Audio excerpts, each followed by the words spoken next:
is where he resides. Hunting them at the far reaches of the Earth and beyond. In 2016, id Software reintroduced the world to a modern reimagining of one of the most iconic video games ever made. Doom was held up as an example of how to channel the spirit of what made the original so groundbreaking while completely revolutionizing almost every aspect of the experience. And so when Bethesda announced at E3 2018 it would be following up with a sequel, many questions were asked about how it could improve on such a successful first entry. After spending around 20 hours working my way through the main story campaign, I'm glad to tell you that not only have id successfully lived up to Doom 2016's lofty heights, but they've managed to surpass them in almost every way this time around. Just briefly before we get started, a big thanks to Bethesda for providing early review code.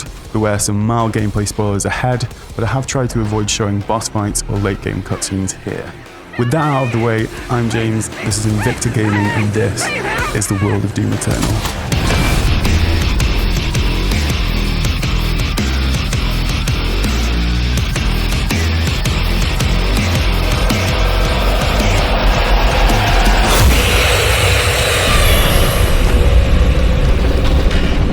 In many ways, Doom Eternal picks up where it left off. We're treated to a brief cutscene showing a very serious looking Doomslayer and plonked right back into the action. The demonic landscapes of hell, however, have gotten quite the facelift. The familiar dungeons filled with fire and chains and all manner of horrors make a return, but these eventually give way to a much wider, open feeling space. Gothic structures loom large over dark castles, and there's a medieval, almost Bloodborne-esque vibe in parts. There's just something about the atmosphere id have put together here that feels like an instant step up from its already very atmospheric predecessor. And there's also a greater variety of environments, from snow-covered Arctic levels to earthly hellscapes where banks and shopping malls burn in lakes of lava. Doom Eternal is anything but subtle, however, its consistently creative level design always managed to surprise me with just how many iterations of imagine this, but in hell, the game came up with. Now, that's just the setting would be nothing without the gameplay, so let's get down to brass tacks. Let's talk about the combat.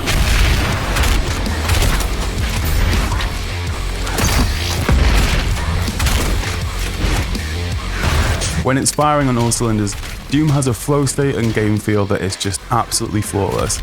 There's no other way to say it, id are masters of the genre, and they have honed their craft such at this point they're basically in a league of their own when it comes to first-person shooters.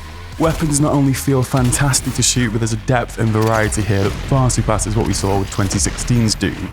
The guns, the weapon mods, the increased mobility of the Slayer, all tied together to work in perfect synchronicity. Now, you've probably heard talk by now of the hotly anticipated grappling hook shotgun, and I am happy to report that yes, it is every bit as good as it sounds. The grappling hook is just one of many alternative firing modes that you can equip to your weapons that will act as a sort of special ability. For instance, the heavy cannon, which is sort of akin to a machine gun, can be modified to fire missile barrages, which when aimed at weak spots can cause devastating damage. Ammo runs out quickly, but don't worry. The Doomslayer is equipped with a chainsaw that will slice through demons, causing a loot shower of ammunition to drop everywhere at the push of a button, as long as you've got fuel. This feels particularly satisfying during the hyper-fast combat, where you'll shoot one guy with a rocket launcher, maybe shotgun grapple into another dude's face, and finally spin round to chainsaw an unsuspecting zombie into multiple pieces. It's just excellent. The TLDR is that id understand how to make blowing things to smithereens feel the best that it ever has, and Doom Eternal is no exception.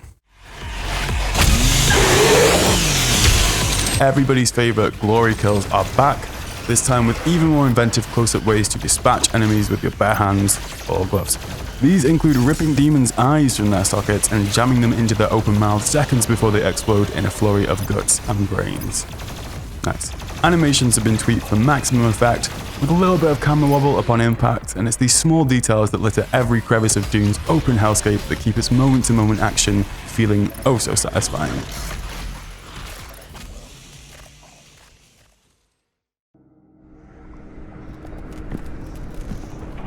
Surprisingly, Doom Eternal is almost as much a first-person platformer as it is shooter. Much of your time will be spent zipping around vertically, climbing walls, and trying to beat timed environmental parkour puzzles. This iteration sees the developers throw in double jump, climbing, and even a mid-air dash to your arsenal, giving the game a Dying Light on steroids, in hell type theme.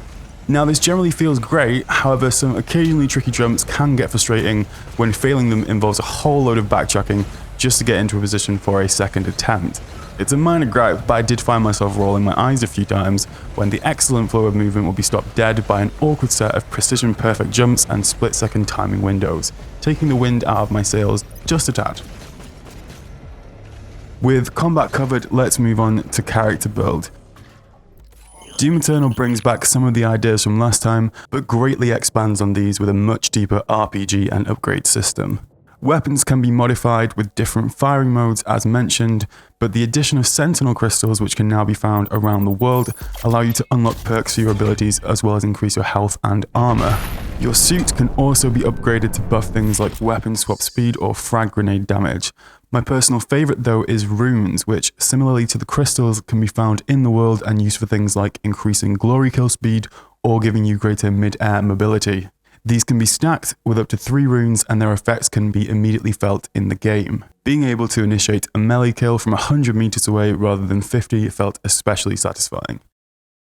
If you'd like to try out some of these in a risk-free space, then just head down to the lovingly named Demon Prison on your ship to inflict some punishment on captured demons. Speaking of your ship, you have a ship. This is your own space where you can kick back between missions while your adrenaline levels return to normal. It's essentially a hub world, and it was actually one of my favourite parts of the game. It's really quite vast, and a lot of care and attention clearly went into the detail in its creation. The Demon Slayer even has his own memorabilia room with several Easter eggs and nods to the original series, complete with a collection of guitars on the wall. Sadly, you can't play them. Now, in terms of difficulty, Doom Eternal is no cakewalk. You'll die, and you'll probably die quite a lot if you're anything like me. Enemies are relentless in their pursuit and will quickly overwhelm you if you pause for just slightly too long. There's the tank-like Mancubus, who requires a fair amount of firepower to take down, through to the new Whiplash enemy types, henceforth named because they are fast and hard to shoot, and whip-like. Bethesda encouraged us to try all difficulty types, but I must admit I was nowhere near hardcore enough with higher difficulties and found plenty of challenge on the standard difficulty mode. I prefer not to spoil the bosses here, but they were suitably hard and a lot of fun, although don't be expecting any more than a couple, as they're few and far between. However, the times when the game really stumped me were in some of its surprisingly challenging environmental puzzles. You'll have to rack your brains for everything you've learnt so far, and thoroughly examine your surroundings to crack a lot of these. Now, they aren't so difficult that you won't figure them out in 5 to 10 minutes or so, but they're hard enough to trigger a satisfying aha moment upon realizing that actually, if you just hit that thing, and move that thing, and turn that thing, and jump onto there, then you'll be able to get through. It's one of those type deals. They have a tendency to make the game a little bit stop-start at times, but it's nice to be challenged in a way that isn't just relying on your trigger finger.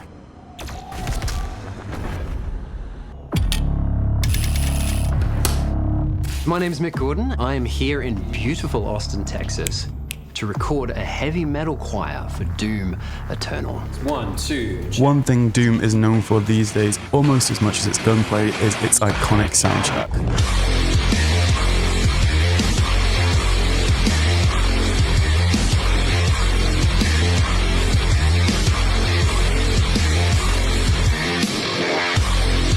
Mick Gordon is a man who knows his way around every inch of a synthesizer and drop-tuned electric guitar like no other. If you thought the BFG theme was as good as it gets, you are dead wrong. It's not hyperbolic to say the soundtrack to Doom Eternal is a stone-cold masterpiece of warped electronic metal excellence.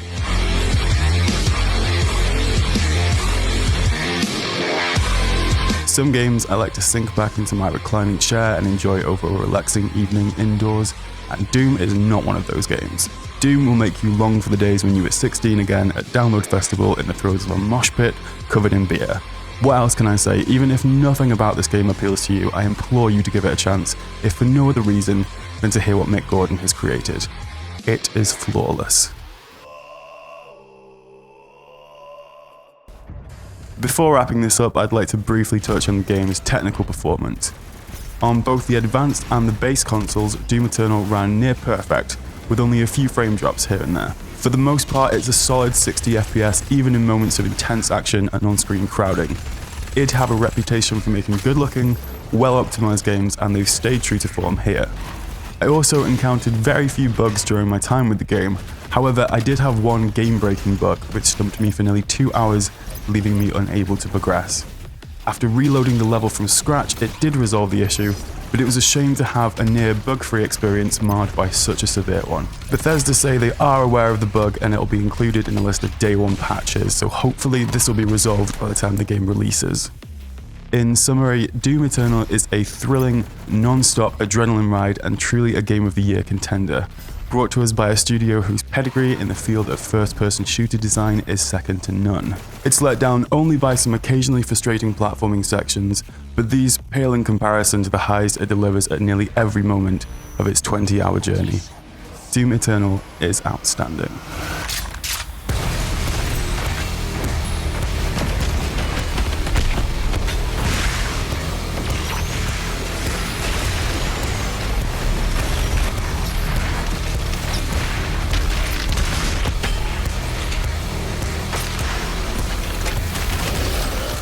Hi guys, thank you for sticking around until the end of the video. I hope you enjoyed the review. We're a brand new channel here on YouTube, which means hitting that subscribe button or leaving a thumbs up really helps us out. We're going to be posting regular videos like this one, reviews, discussions, stuff like that. So if that sounds up your street, then please join the channel. You can follow us on Twitter at invictonmagg. You can follow me on Twitter at Genton, that's DJENTON, and until next time, peace out.